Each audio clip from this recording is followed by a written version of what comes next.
Namaste, myself Dr. Ambika Chandak, working as ophthalmologist in Bikana Hospital and Research Center, Bikaner. आज हम बात करने जा रहे हैं आँखों की कॉमन समस्या और उनके निदान की, जिसमें सबसे पहला नंबर आता है एलर्जी का। हम सभी जानते हैं एलर्जी किसी को भी हो सकती है, चाहे बच्चा हो, बूढ़ा हो, आदमी हो या औरत।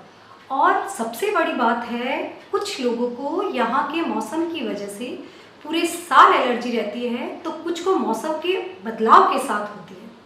और इसका बहुत ही सरल उपाय होता है आपके ऑप्थेल्मोलॉजिस्ट के पास, जो है एंटी एलर्जिक मेडिसिन। पर जो मैं यहाँ बताने जा रही हूँ वो है स्टेरॉइड का यूज़।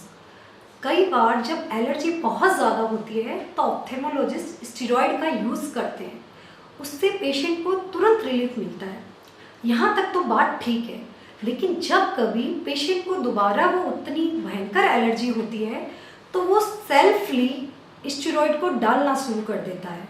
और ये सेल्फली स्टेरॉइड लॉन्ग टर्म यूज़ करने से नुकसान चालू कर देता है।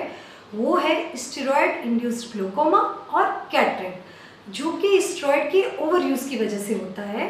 इसलिए मेरी ये सभी से रिक्वेस्ट है, जब भी किसी को बहुत ज़्यादा एलर्जी हो तो अपने डॉक्टर के प्रेस्क्रिप्शन के बिना कभी भी स्टेरॉइड का यूज़ ना करें। अब मैं दूसरी बीमारी या बात करने जा रही हूँ, वो है इन्फेक्शन, जो हम सभी जानते हैं, जैसे कि आँख का आना। इस बीमारी में थोड़ा सा हमें ध्यान देने की बात है, जिस किसी की भी आँख में इन्फेक्शन हो वो बाकी लोगों से अलग रहे, क्योंकि ये थोड़ा सा फैलने वाली बीमारी है जो एक दूसरे में फैलती है। अब मैं तीसरी बीमारी के बारे में बात करूँ तो वो है चश्मे का नंबर। वो प्लस का हो सकता है, माइनस का हो सकता है, लेकिन यहाँ जो मैं बताना चाहती हूँ वो है छोटे बच्चों में चश्मे का नंबर। छोटे बच्चे जो 4 साल या 5 साल की उम्र के होते हैं, वो एज उनकी डेवलपिंग एज होती है, उसमें कई बार विशेष तरह की दिक्कत होती है बच्चों को। एक आँख बिल्कुल नॉर्मल है बच्चे के, लेकिन दूसरी आँख में हाई नंबर है, क्योंकि बच्चा बता नहीं पाता, वो एक आँख से सब कुछ देख रहा है और वो दूसरी आँख में +4 या +5 या +8 का चश्मा है, या -8 का या -4 का, वो अनरिकॉग्नाइज रह जाता है। और अब जब बच्चा बड़ा होता है, जब उसे पता चलता है एक आँख से दिखाई नहीं दे रहा, तब तक वो आई बिल्कुल लेजी हो चुकी होती है। उसमें अगर हम चश्मे का नंबर भी दें तो वर्क नहीं करता। उस कंडीशन को हम कहते हैं एम्ब्लायोपिया। तो इसको हम अर्ली से अर्ली रिकॉग्नाइज कर सकते हैं पेरेंट्स की हेल्प से, टीचर की हेल्प से।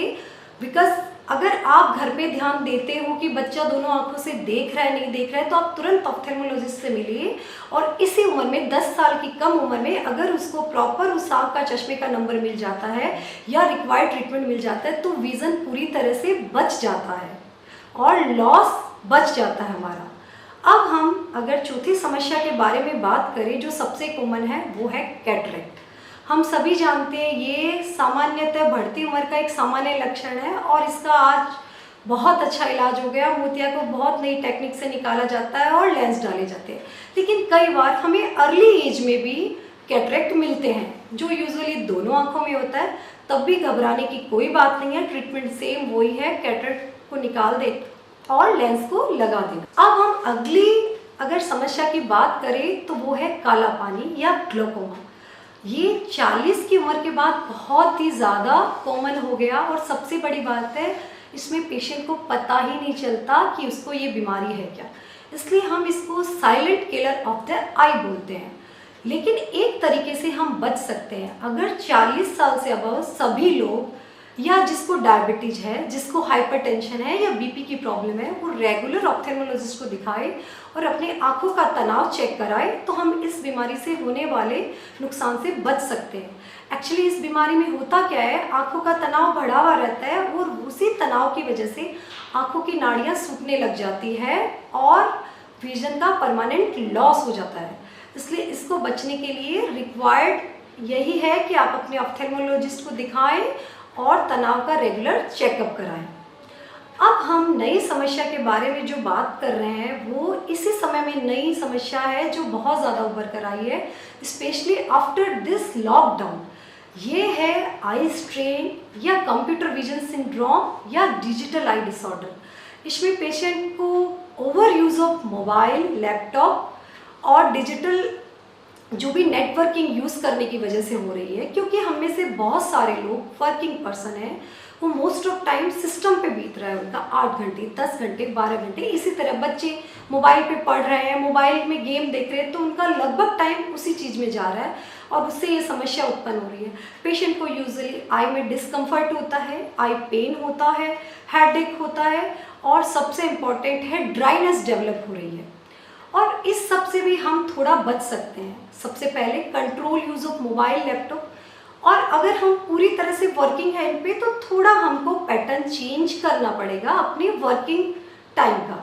उसमें क्या करना है हमें, जैसे सपोज करो एक पर्सन 8 घंटे तक अगर सिस्टम पे बैठता है तो उसको हर आधे घंटे के बाद सडन 20 फीट दूर देखने की कोशिश करें और 20 टाइम अपनी आई को ब्लिंक करें।